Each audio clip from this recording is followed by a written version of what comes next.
कहानी की शुरुआत 5000 साल पहले दिखाते हुए होती है, जहाँ पे हम एक जालिम राजा को हुकूमत करते हुए देखते हैं। एक वो भी वक्त था जब ये शहर आजाद हुआ करता था, लेकिन अब इस जालिम राजा ने यहाँ के लोगों को अपना गुलाम बना लिया है। ये राजा यहाँ के सभी लोगों से जमीन की खुदवाई करवा रहा होता है। असल में इसको एक ऐसे मटेरियल की तलाश थी, एक ऐसी चीज की तलाश थी जो इसको जादुई ताकतें दे सकती थी, और इस वजह से ये पहले से ज्यादा ताकतवर हो जाता और इस शहर पे नहीं बल्कि पूरी दुनिया में ही हुकूमत कर सकता था। बेसिकली इस मटेरियल का नाम एटर्नियम है, जिसकी मदद से ये एक ऐसा ताज बना लेगा जिससे ये अपने अंदर सुपर हीरो वाली पावर्स को हासिल कर सकता है। यहाँ पे मामूल के मुताबिक मजदूर खुदाई कर रहे होते हैं और उसी दौरान एक मजदूर को वो एटर्नियम पत्थर मिल जाता है, जिसको वो जालिम राजा हासिल कर लेता है और बहुत जल्द ही अपना वो ताज भी बना लेता है, जिसको पहनने से उसे बहुत सी ताकतें मिलने वाली हैं। इसी बीच में हम एक छोटे लड़के को भी देखते हैं जो कि उस जालिम राजा के खिलाफ खड़ा हो जाता है। वो गाँव वालों को समझाता है कि हमें इस जुल्म से बचना चाहिए, हमें उसके आगे नहीं झुकना चाहिए। लेकिन जब जालिम राजा को पता चलता है कि ये तो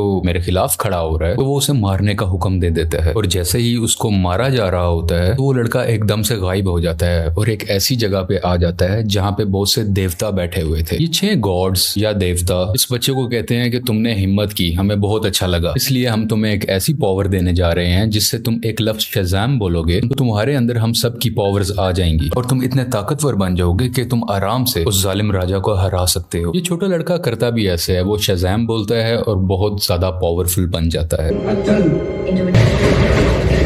और फौरन ही वो उस राजा के महल में आ जाता है, जहाँ पे वो अपना शैतानी ताज पहन रहा होता है कि उसके पास बहुत सी पावर्स आ जाएं। लेकिन ये छोटा लड़का जो शज़ाम बोलने के बाद अब बहुत पावरफुल बन चुका है, वो वहां आके तबाही मचा देता है और सबको मारने लगता है। ये इतने गुस्से में होता है कि जालिम राजा के साथ साथ वहां के पूरे शहर को ही तबाह कर डालता है। और यहीं से कहानी जाती है 5000 साल बाद और हम प्रेजेंट का टाइम देखते हैं। अभी के टाइम पे भी हमें वही शहर दिखाया जाता है जहाँ पर एक गैंग ने पूरे तरीके से इस शहर पे कब्जा किया होता है। ये लोगों पे जुल्म कर रहे हैं, लूट मार कर रहे हैं, पूरी तरह से इस शहर को कंट्रोल में कर रखा है। असल में इस गैंग का एक ही मकसद है कि उस ताज को तलाश करना, यानी कि ये उसी क्राउन, उसी ताज को तलाश कर रहे होते हैं जो आज से 5000 साल पहले उस जालिम राजा ने बनाया था। वो खुद तो मारा गया था, लेकिन उसका ताज अभी भी कहीं ना कहीं इसी शहर में ही दफन है। अब हम एक लड़की को देखते हैं जिसका नाम एड्रियाना है। वो भी इसी ताज को ही ढूंढ रही होती है। ये लड़की पुरानी चीजों को ढूंढने में काफी एक्सपर्ट है, क्योंकि ये आर्कियोलॉजिस्ट है, यानी ये वो लोग होते हैं जो जमीन की खुदाई करते हैं और हिस्ट्री की बहुत सी चीजों के बारे में काफी मालूमात भी रखते हैं। तो ये लड़की एड्रियाना एक केव में जाती है, एक गार में जाती है, जहाँ पे काफी कोशिशों के बाद इसको वो ताज मिल भी जाता है। अभी एड्रियाना और उसके साथी इसी बात को लेके खुश हो ही रहे होते हैं तो हमें पता चलता है कि इसी का एक साथी जिसका नाम इस्माइल है, वो उसी गैंग के साथ मिला हुआ है जिसने पूरे शहर पे कब्जा कर रखा है। तभी इस्माइल अपने साथ आए हुए एक साथी को मार देता है और अपने गैंग के दूसरे लोगों को भी उसी गार में बुला लेता है।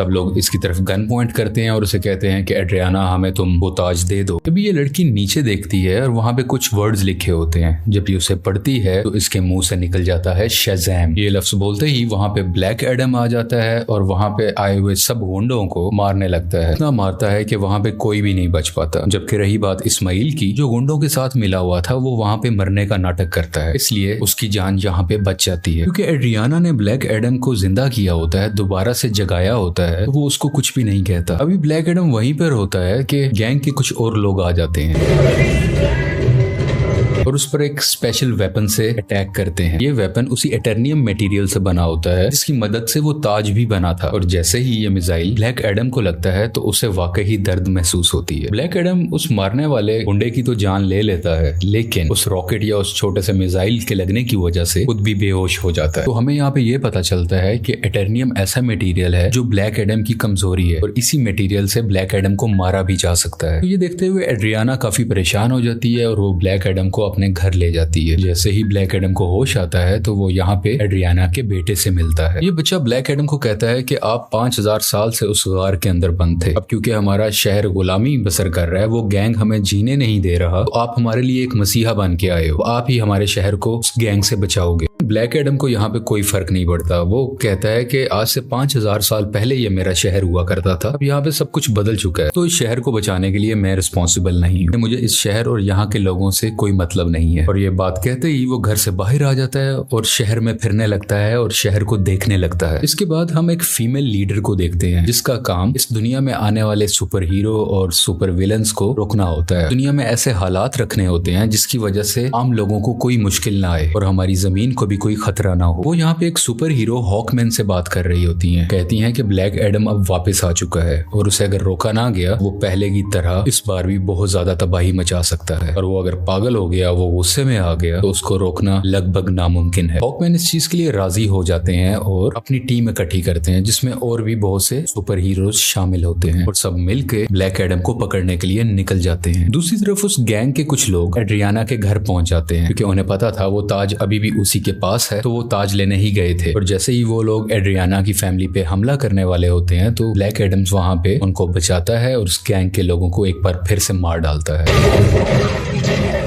और बचे हुए कुछ लोगों से ये अभी फाइट कर ही रहा होता है, तभी उसी वक्त हॉकमैन की बनाई हुई टीम वहां पे आ जाती है और ये सब मिलके ब्लैक एडम से लड़ाई करने लगते हैं। लेकिन अभी भी ब्लैक एडम इन पर भारी था। वो गैंग के लोग और जस्टिस सोसाइटी की टीम दोनों मिलके भी इसका कुछ नहीं बिगाड़ पा रहे थे और आखिरकार ब्लैक एडम वहां से चला जाता है। ये जस्टिस सोसाइटी की टीम जो कि हॉकमैन की बनाई हुई टीम है, वो एड्रियाना के पास आते हैं और उसे मदद मांगते हैं कि तुम हमारी हेल्प करो उसको पकड़ने में। लेकिन एड्रियाना उन्हें कहती है कि तुम तब कहाँ थे जब हम पे ये जुल्म हो रहे थे, तुम लोगों को तो मैंने पहले कभी नहीं देखा। एक ब्लैक एडम ही है जिसने हमें बचाया, जब मैं मरने वाली थी तो उसी ने ही मुझे बचाया था। जस्टिस सोसाइटी के लोग कहते हैं जिसको तुम समझ रही हो कि वो तुम्हारी हिफाजत कर रहा है वो बहुत खतरनाक है। आज से 5000 साल पहले भी उसने हमारे इसी शहर को पूरे तरीके से तबाह कर दिया था। और बिल आखिर ये लोग एड्रियाना को राजी कर लेते हैं और इसीलिए एड्रियाना इन सबको ब्लैक एडम के पास ले जाती है ताकि सब लोग बैठ के आपस में बात कर सके, ताकि वो दोनों एक दूसरे की बातों को समझ सके और इनकी आपस की लड़ाई आपस में खत्म हो जाए। तभी दूसरी तरफ इस्माइल जो कि एड्रियाना का साथी था